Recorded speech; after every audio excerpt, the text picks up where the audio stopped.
এই জাহিলিয়তা থেকে বের হয়ে আমরা এক সুন্দর তারুণ্য আদর্শ ইসলামিক তারুণ্য নির্ভর সমাজ বিনির্মাণ করতে চাই। যার কারণে আল্লাহ তাআলার এই বিধানের বাস্তবায়নে ৫ ওয়াক্ত নামাজের এই আয়োজন আমরা তৃতীয়বার মতো করে যাচ্ছি। আমাদের আয়োজনে মোট প্রতিযোগী ছিল ৮৫ জন। সবাইকে আমরা পুরস্কৃত করেছি।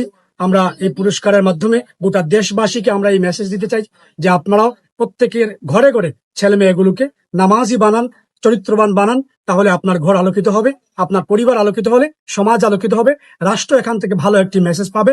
রাষ্ট্রের এই যেই দুর্নীতি দুঃশাসনের যেই স্বৈরাচারী ব্যবস্থা সবগুলো থেকে বের হয়ে আমরা একটি শান্তি এবং কল্যাণমুখী রাষ্ট্র দেখতে পাবো, সেই আশা ব্যক্ত রাখছি। এবং এই আয়োজনে বিশেষ করে রেমিটেন্স যোদ্ধারা, বিশেষ করে কাদিপুর জামে মসজিদ কুলাউড়া মৌলভীবাজারের এই এলাকাবাসী সবার ভালোবাসা নিয়ে আমি মসজিদের দায়িত্বের জায়গা থেকে আমি আমার জায়গা থেকে সর্বোচ্চটুকু দিয়েছি। আপনারা সবার জন্য দোয়া করবেন, তারা যেন মৃত্যু পর্যন্ত ইমানের উপর স্থির থাকে। প্রথম এবং দ্বিতীয় তৃতীয় কি পুরস্কার ছিল? প্রথম প্রতিযোগিতা আমরা বাইসাইকেল দিয়েছি, দ্বিতীয় প্রতিযোগিতা আমরা ডিনার সেট দিয়েছি, তৃতীয় প্রতিযোগিতা আমরা একটি রাইস কুকার দিয়েছি। এটা ছিল আমাদের এই বছরের আয়োজন। গত ২ বছরে আমরা সবাইকে বাইসাইকেল সহ সেলাই মেশিন সহ প্রথম বছর আমরা সবাইকে বাইসাইকেল সহ এভাবে আমরা বিভিন্ন আঙ্গিকে আমরা প্রতি বছর এই আয়োজন করে যাই।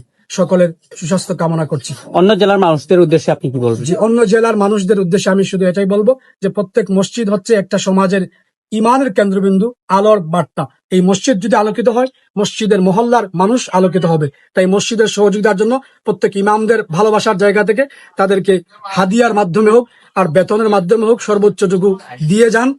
ইমামরা যোগ্যতা দিয়ে, ইমান এবং তাকওয়া দিয়ে আপনাকে সেই আলোকিত সমাজ উপহার দিবে ইনশাআল্লাহ। যারা পুরস্কার পেয়েছেন কোন কোন অক্টে এবং এই যেটা প্রথম দ্বিতীয় তৃতীয় হয়েছে সেটা কিভাবে নির্ধারণ করেছেন আপনারা? এটা আমরা নির্ধারণ করছি হাজিরার মাধ্যমে। প্রত্যেক দিন ফজরের নামাজের পরে হাজিরা হতো, এশার নামাজ আসরের নামাজের পরে দর্শ হতো। এইভাবে আরেকটা ভাইবা পরীক্ষা ছিল। সার্বিক বিষয় বিবেচনা করে আমরা প্রতিবেদন রেখেছি, যে প্রতিবেদনটা এখন থাকলে দেখানো যেত।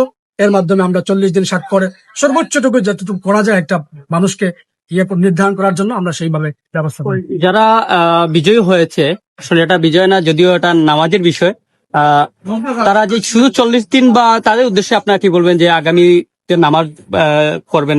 আমরা বিশ্বাস করি এবং তারা ওয়াদাবদ্ধ হয়েছে যে তারা সর্ব অবস্থায় ৫ ওয়াক্ত নামাজ আদায় করবে ইনশাআল্লাহ। আমরা সেই আশাবাদী ইনশাআল্লাহ। সুবহানাকাল্লাহ।